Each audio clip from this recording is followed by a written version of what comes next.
Assalamualaikum warahmatullahi wabarakatuh. Sebelumnya perkenalkan, saya Caswati Rasmi Pratiwi, mahasiswi dari Sekolah Tinggi Agama Islam Darussalam Kunir, program studi Ekonomi Syariah semester 6.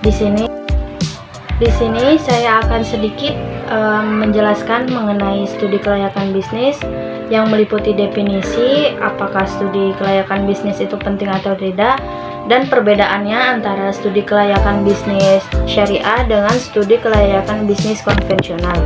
Nah, definisi apakah itu studi kelayakan bisnis? Studi kelayakan bisnis adalah studi yang dilakukan untuk mengukur kelayakan suatu peluang bisnis.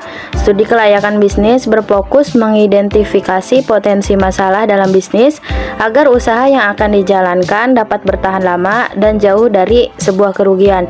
Jadi, studi kelayakan bisnis itu adalah studi atau pembelajaran mengenai apakah bisnis yang akan kita jalani itu layak dijalankan, ditunda, atau bahkan nanti dibatalkan.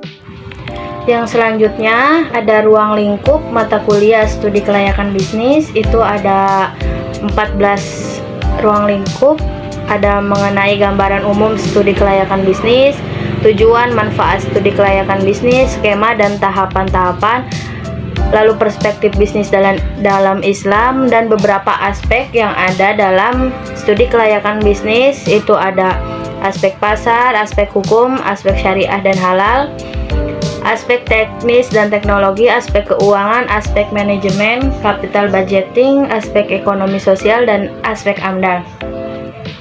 Mengenai aspek hukum, yaitu yang meliputi masalah kelengkapan dan keabsahan suatu dokumen. Aspek syariah dan halal itu kaitannya dengan aspek. Di sini ada sedikit perbedaan. Mungkin teman-teman sekalian ada yang bertanya, aspek keuangan apakah berbeda dengan capital budgeting? Nah, di sini dalam arti sempit, capital budgeting itu yang dilakukan sebelum kegiatan bisnis atau sebelum bisnis itu dijalankan. Jadi kita menulis budget usaha yang kita jalankan berapa banyak. Nah, sedangkan kalau aspek keuangan itu aspek keuangan yang setelah usaha itu dijalankan. Jadi mengenai berapa pengeluaran, mengenai laporan keuangannya, itu termasuknya ke dalam aspek keuangan. Yang selanjutnya itu mengenai apakah mempelajari studi kelayakan bisnis itu penting atau tidak. Jawabannya ya, sangat penting. Karena untuk memutuskan apakah sebaiknya proses yang kita jalani itu layak dikerjakan atau ditunda dan bahkan bisa juga dibatalkan. Itu jadi kita pelajari terlebih dahulu studi kelayakan bisnisnya agar usaha yang kita jalankan itu tetap berjalan dan mengurangi kerugian.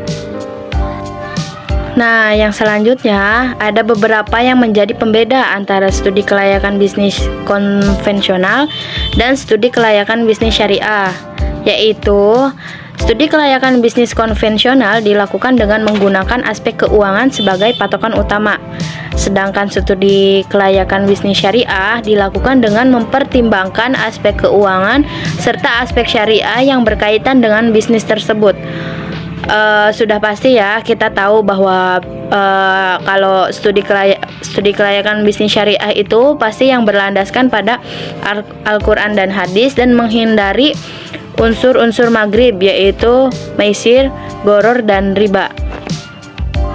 Kemudian ilmu yang saya dapat setelah mempelajari studi kelayakan bisnis itu salah satunya mampu menjawab pertanyaan-pertanyaan mengenai apakah produk yang ditawarkan marketable atau tidak, dan dari sisi produksi apakah secara teknis dapat dilakukan atau sustainable. Yang ketiga, dari sudut pandang manajemen, apakah bisnis tersebut efektif atau efisien. Ditinjau dari sisi hukum, apakah termasuk usaha yang legal atau ilegal. Yang selanjutnya dilihat dari sisi keuangan, apakah bisnis tersebut profitable atau tidak.